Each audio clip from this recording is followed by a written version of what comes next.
The key wouldn't turn. I stood on my own front porch, staring at the brass deadbolt that had worked perfectly for 18 years, and my house key just sat there like a piece of junk metal. The lock didn't budge. I tried it again, slower this time, thinking maybe I was just tired from the flight back from Tucson. Still nothing. My name is Rick Coleman. I'm 58 years old, and I just figured out my daughter tried to steal my house. Let me back up. 3 years ago, my wife Carol died from a stroke. Happened fast. One day she was complaining about a headache. Next day she was gone. Left me rattled in ways I didn't expect. I'm an electrical engineer, spent 34 years troubleshooting power systems and circuit failures. I understand cause and effect. But Carol's death, that threw every circuit breaker in my head. Our house in Phoenix is worth about $750,000 now. We bought it in 1998 for $180,000, back when the desert was still affordable. Carol loved that place. The workshop I built in the garage, the big kitchen where she'd cook for the grandkids, the covered patio where we'd drink coffee every morning. After she died, the house felt too quiet, but selling never crossed my mind. This was our place. My daughter Jenny is 36. She sells real estate, specializes in what she calls senior transitions, helping older folks move into assisted living communities. She's good at her job, real good. Has this way of making people feel like she's looking out for them while she's convincing them to give up their independence. I always thought it was a smart business model. Turns out she was practicing on me. It started about 6 months after Carol died. Jenny would come by every Sunday with the grandkids, Emma and Lucas. Nice family dinners, normal stuff. But she'd always work the conversation around to how I was managing on my own. Was I keeping up with the yard work? Did I remember to take my diabetes medication? Was I eating right? At first, I figured she was just worried. Carol had always handled the medication schedule and meal planning. Jenny was stepping in where her mom left off. Made sense. Then the suggestion started. Dad, this house is really big for one person, don't you think? Have you thought about what happens if you have a medical emergency out here? The neighbors are so far away. I saw this beautiful community in Scottsdale. They have a health center right on campus, and you'd have people your own age to socialize with. I told her I wasn't ready for that. The house was fine. I was fine. But Jenny's persistent. It's what makes her good at sales. She doesn't push directly, just plants seeds and lets them grow. The real problem was, I missed Carol so much I wasn't thinking straight. Grief does something to your wiring. Makes you second-guess decisions you'd normally make without thinking. Jenny picked up on that vulnerability faster than I realized. Last fall, she brought over some paperwork. Said her accountant recommended I update my financial planning after Carol's death. Standard stuff. Power of attorney documents, healthcare directives. She laid it out on my kitchen table and walked me through it while the kids played in the living room. It's just precautionary, Dad. In case something happens and I need to help with medical decisions or paying bills. I trusted her. She's my daughter. I signed the papers. Big mistake. 3 months later, I was going through my files, old habit from my engineering days. I like keeping documentation organized when I noticed something off about those documents. I pulled out the originals and compared them to the copies Jenny had left me. They didn't match. What I thought I'd signed was a limited healthcare directive. What actually got filed gave Jenny broad financial authority over my accounts and property. The language was buried in legal terminology I hadn't read carefully enough. I sat at my kitchen table for a long time after that discovery. Felt like someone had rewired my entire electrical panel while I wasn't looking. Every conversation with Jenny over the past year suddenly looked different. All that concern about my safety and well-being, it wasn't daughter looking out for father. It was salesperson working a client. I didn't call Jenny right away. Instead, I called my lawyer. Maria Santos has handled my legal work for 20 years. She's sharp, doesn't waste time with small talk, and she understands systems as well as I do. When I showed her the documents, she leaned back in her chair and gave me that look she gets when she's calculating risk. Rick, she said, if you confront her now, she'll know you're onto her. Evidence disappears. Stories change. You need to be smarter than that. Maria's advice was simple. Act like nothing happened while we figured out exactly what Jenny was planning. We quietly revoked the forged power of attorney and replaced it with a legitimate document that gave Jenny zero authority over my property or finances. We also transferred the house into a trust structure that made it legally impossible to sell without my direct involvement. Then I installed a security system. Told Jenny it was because of break-ins in the neighborhood. She thought that was smart. It was smart, just not for the reasons she thought. For the next 4 months, I watched Jenny work. She kept pushing the assisted living angle, but now I could see the technique. She'd mention an article about elderly people falling at home or bring up a friend's father who'd had a medical emergency alone, always circling back to how much safer I'd be in a managed community. She also started asking about my financial planning. Had I updated my will? Was I thinking about tax implications of keeping such a large property? Did I understand how estate planning worked? I played along. Told her I was thinking about it and exploring options. Maria had advised me to keep Jenny comfortable while we gathered evidence. During one Sunday dinner, Jenny brought her husband David and the kids. While Emma and Lucas played in the backyard, David pulled me aside in the workshop. "Rick, I need you to know I don't agree with what Jenny's planning," he said quietly, checking to make sure she couldn't hear. I told her to back off, but she won't listen. Says you're not thinking clearly since Carol died. That conversation told me everything. David wasn't part of the scheme. He was trying to warn me. Made me feel better about keeping the grandkids in my life once this whole mess got sorted out. The breakthrough came when Maria's private investigator found out Jenny had met with a residential real estate attorney, not someone from her usual commercial work, but a specialist in property transfers and elder law. They'd discussed something called incompetency proceedings, a legal process for taking control of an elderly person's assets if they're deemed unable to manage their own affairs. That's when I understood the full scope of her plan. Jenny wasn't just after my money. She was going to have me declared legally incompetent, take control of my property, and probably stick me in some lockdown memory care facility where I couldn't cause problems. The timeline was tight. Maria estimated we had maybe 6 weeks before Jenny made her move. "She's already got documentation showing your supposed mental decline," Maria explained during one of our strategy meetings. The power of attorney she tricked you into signing, combined with a sympathetic doctor's assessment about your diabetes, affecting your judgment, plus testimony about you living alone in an unsafe environment. It's a solid case for someone who doesn't know what we know. So we set the trap. I told Jenny I was going to visit my old Navy buddy in Tucson for a week. Said I was feeling depressed about the anniversary of Carol's death and needed to get away. Jenny was very supportive, said she thought that was exactly what I needed. She even offered to check on the house while I was gone. "Don't worry about it," I said. "The security system will keep an eye on things, of course, Dad. But you know, if anything comes up with the house, I should have access.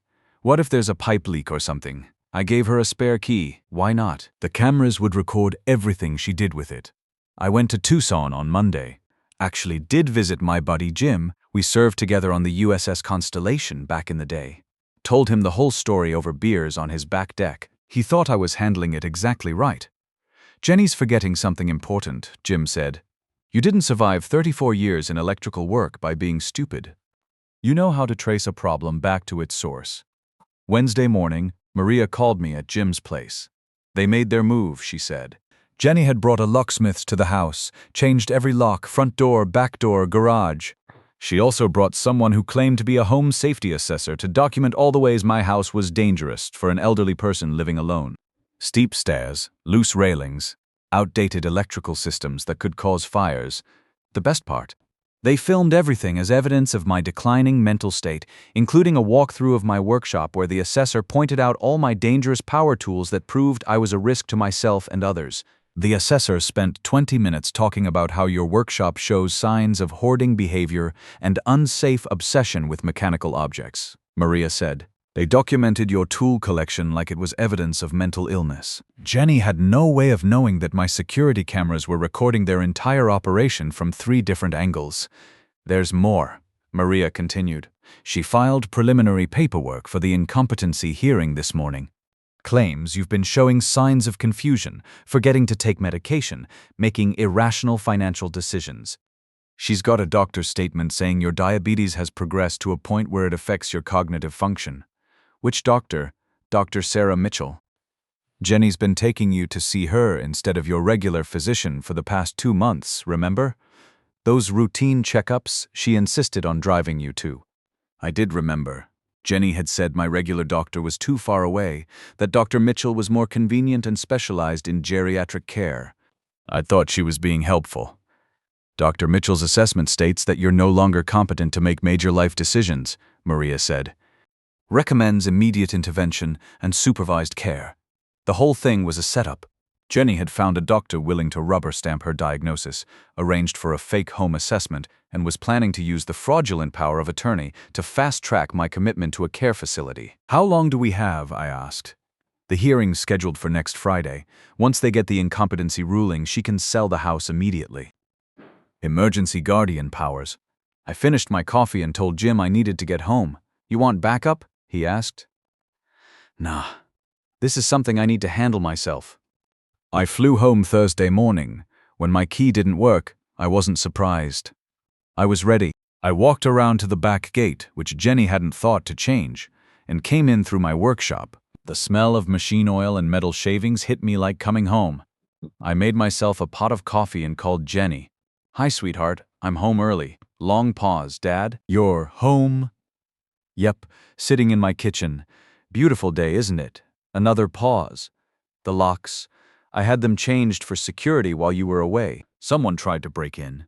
Is that right? Well, that was thoughtful. I'll need those new keys. Of course, I'll bring them right over. Actually, don't worry about it. Maria Santos is handling everything now. The silence stretched for about 10 seconds. What do you mean? I mean, Maria filed criminal charges this morning.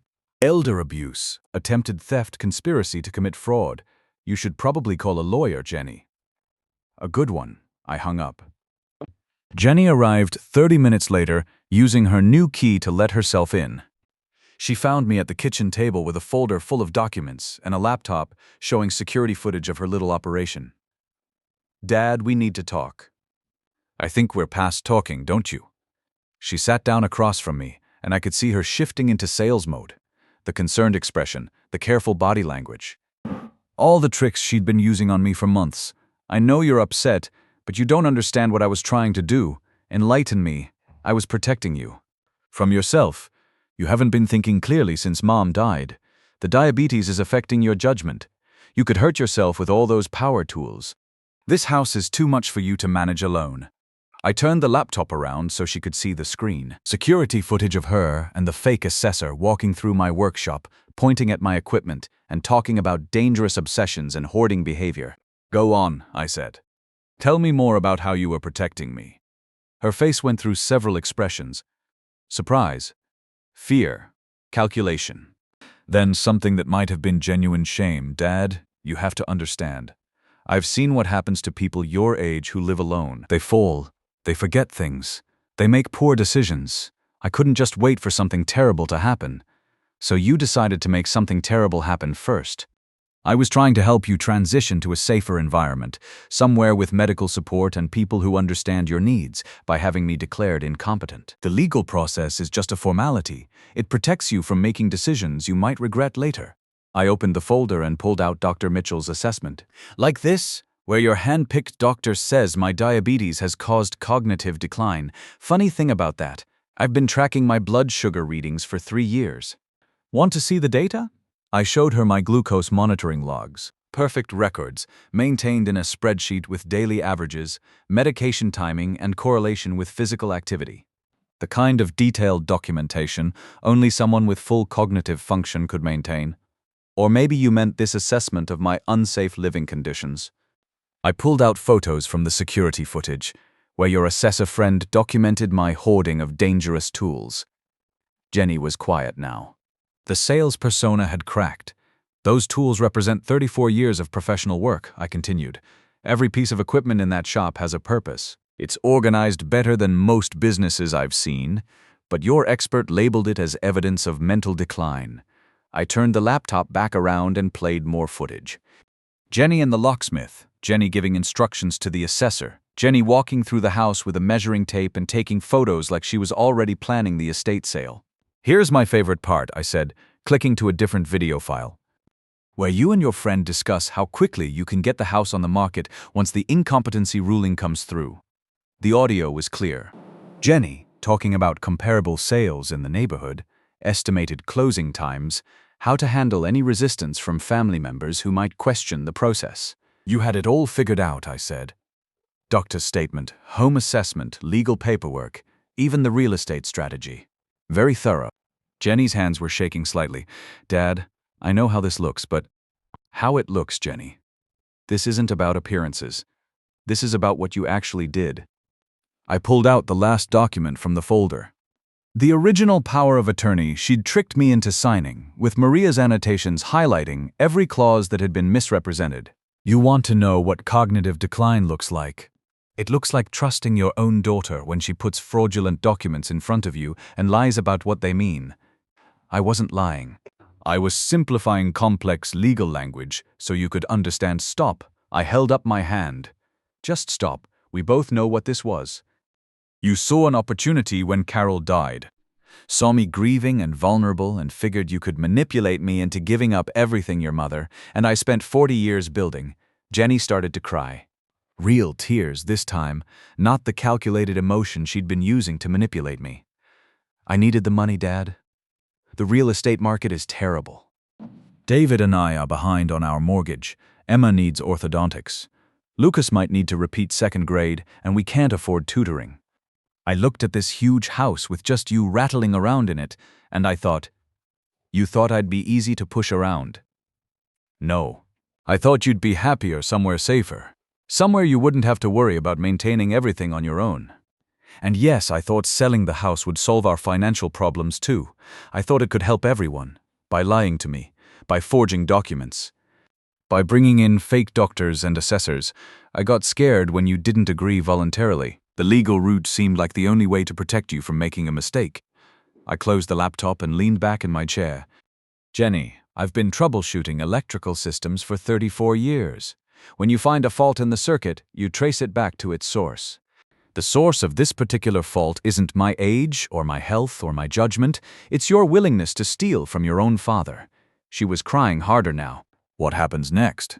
That's up to the courts now. Maria's already filed the paperwork. And us. What happens to us? I looked at my daughter, really looked at her, saw Carol's eyes and my stubborn chin, saw the little girl who used to help me organize tools in the workshop. Also saw the woman who just tried to have me declared incompetent so she could steal my house. I honestly don't know. The legal process took 8 months. Jenny was charged with elder abuse, attempted fraud, and conspiracy. Her real estate license was suspended pending the outcome. The fake doctor, Sarah Mitchell, lost her medical license for falsifying patient assessments. The home assessor turned out to be Jenny's business partner, not a licensed professional at all.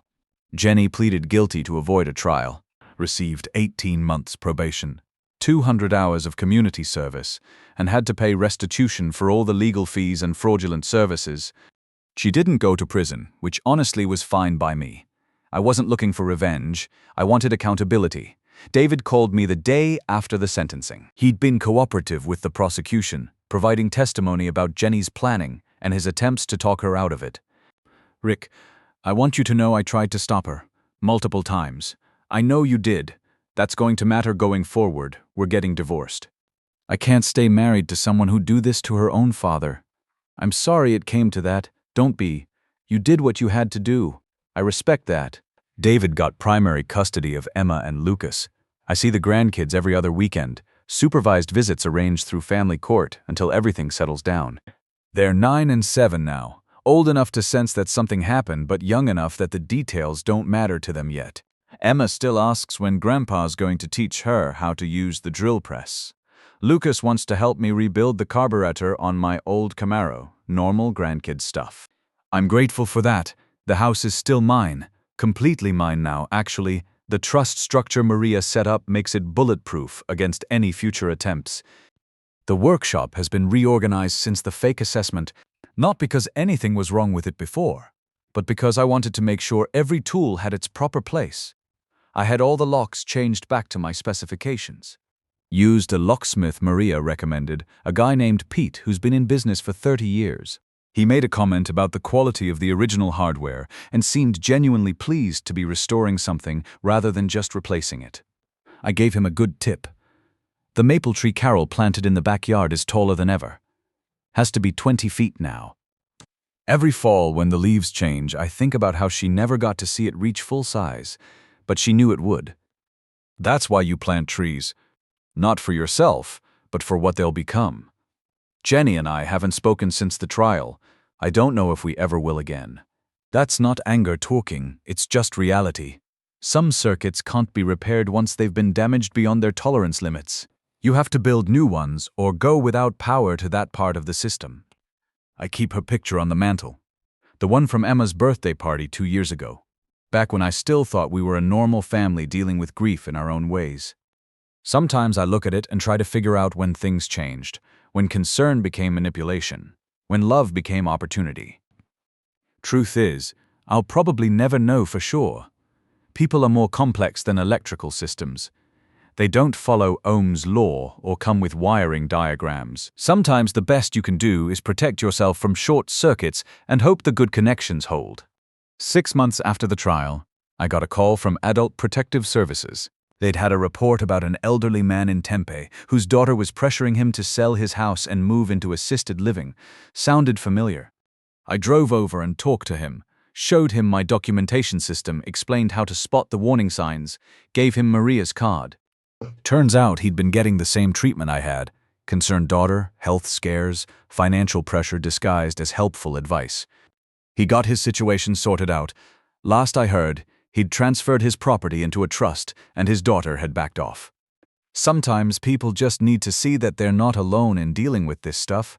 I've gotten maybe a dozen calls like that over the past year. Word gets around in certain circles. There's a guy in Phoenix who beat an elder abuse scheme and might be willing to share what he learned. I'm always willing to talk. Not because I'm some kind of expert or crusader. Just because I remember what it felt like to sit at my kitchen table, looking at forged documents, wondering if I was losing my mind, or if someone I loved was systematically betraying me. That's not a feeling anyone should have to face alone. Sometimes people ask if I feel bad about what happened to Jenny, if I regret pursuing the charges, if I miss having her in my life. Here's the thing. I spent 34 years working with electrical systems. When you find a fault in the circuit, you don't ignore it because fixing it might be inconvenient. You trace it back to the source and you repair it, or the whole system fails. You document everything carefully, follow safety procedures, and make sure the repair is permanent. Jenny was a fault in my family's circuit. Left uncorrected, she would have taken everything Carol and I built together. The house, the savings, my independence, my dignity, all of it would have been gone. Worse, she would have convinced everyone, including herself, that she was doing it for my own good.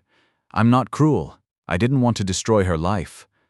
But I wasn't going to let her destroy mine either. Looking back, I think the hardest part wasn't the betrayal itself.